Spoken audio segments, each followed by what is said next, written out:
പ്രധാനമന്ത്രിയുടെ വരവുമായി ബന്ധപ്പെട്ട് കാര്യമായിട്ടുള്ള പ്രചരണം ജില്ലാ കമ്മിറ്റി നടത്തിയിട്ടുണ്ട്. അതുമായി ബന്ധപ്പെട്ട് ഫ്ലക്സ് കമ്പനികൾ ഡയറക്റ്റ് വെച്ച ഫ്ലക്സുകൾ ഫുട്പാത്തിൽ വെച്ചു എന്നുള്ളത് അത് ശ്രദ്ധയപ്പെട്ടപ്പോൾ തന്നെ അത് മാറ്റി മേയർ എന്നെ വിളിച്ചു. ഞാനും അത് വിളിച്ചു പറഞ്ഞ് ആ സമയത്ത് തന്നെ ആ ബുദ്ധിമുട്ട് ജനങ്ങൾക്ക് ബുദ്ധിമുട്ടുണ്ടാകുന്ന തരത്തിലേക്ക് ഒരു ഫ്ലക്സ് ബോർഡ് വയ്ക്കാൻ പാടില്ല എന്ന് തന്നെയാണ് പാർട്ടിയുടെ നയം. അതനുസരിച്ച് അവരറിയാതെ വെച്ചിട്ടുണ്ടെങ്കിൽ അത് ഉടൻ തന്നെ ആ നിമിഷം മാറ്റിയിട്ടുണ്ട്. ഇതിനേക്കാളും റോഡ് മൊത്തം കെട്ടിയടച്ച് പൊതുയോഗങ്ങൾ നടന്നിട്ടും അതൊക്കെ സംഭവിച്ചിട്ടുണ്ട് ഈ നാട്ടിൽ. അതൊന്നും BJP ചെയ്തിട്ടില്ല. ഞാൻ സിമ്പാറ്റി ചോദിക്കട്ടെ, താങ്കൾക്കൊരു പെറ്റി ഒന്നും ചോദിച്ചട്ടെ, വന്നതിൻ്റെ പിറ്റേ ദിവസം രാവിലെ കൊണ്ട് അടയ്ക്കൂ? നിയമപരമായിട്ട് സിമ്പിളാണ്. നിയമപരമായിട്ട് അതിന് ഏത് തരത്തിലാണ് ഹാൻഡിൽ ചെയ്യേണ്ടതെന്ന് ആദ്യം ചിന്തിക്കില്ലേ? അതിനൊരു ബിൽഡിംഗ് ടൈം കൊടുക്കണം പാർട്ടിക്ക്.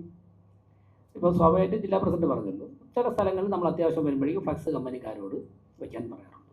അവർ BJP ജില്ലാ കമ്മിറ്റി നേരിട്ട് പാർട്ടി പ്രവർത്തകർ വെച്ച എല്ലാ ബോർഡുകളും നിയമം പാലിച്ചുകൊണ്ട് തന്നെയാണ് വെച്ചത്. ചില ബോർഡ് പ്രിന്റ് ചെയ്ത് രാത്രിയും വെളുപ്പാനൊക്കെ കൊണ്ടുവച്ചപ്പോഴേക്കും ചില സ്ഥലത്ത് ജില്ലാ പ്രസിഡന്റ് തലേദിവസം രാത്രി വേറ്റായിട്ട് കിടന്നത് ഈ വിവരം അറിഞ്ഞ അപ്പം തന്നെ അവൈലബിൾ പ്രവർത്തകരെ വിളിച്ച് പരമാവധി മാറ്റി. ഞങ്ങൾ തമ്മിൽ സംസാരിച്ചിരുന്നു, ജില്ലാ ജനറൽ സെക്രട്ടറിയോട് സംസാരിച്ചു, ഹൈക്കോടതിയിലെ കേസിൻ്റെ വിവരം സംസാരിച്ചു. സ്വാഭാവികമായിട്ടും പിറ്റേ ദിവസം ഉച്ചയ്ക്ക് ഹൈക്കോടതിയിൽ കോർപ്പറേഷൻ ഉദ്യോഗസ്ഥർക്ക് അവർ ഇതുമായിട്ട് ബന്ധപ്പെട്ട് ചെയ്ത കാര്യങ്ങൾ പറയേണ്ടതായിട്ടുണ്ട്. അവർ ഭരണപരമായ നടപടി സ്വീകരിച്ചു. നോട്ടീസ് ഞാൻ ജില്ലാ പ്രസിഡന്റ് ആയപ്പോൾ ഒരു നോട്ടീസ് വന്നിട്ടുണ്ട്.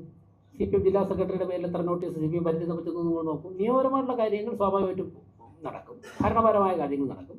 രാഷ്ട്രീയ പാർട്ടി എന്നുള്ള നിലയ്ക്ക് അതിനെ ഏത് തരത്തിലാണ് ഹാൻഡിൽ ചെയ്യേണ്ടതെന്നുള്ളത് പാർട്ടി നേതൃത്വം.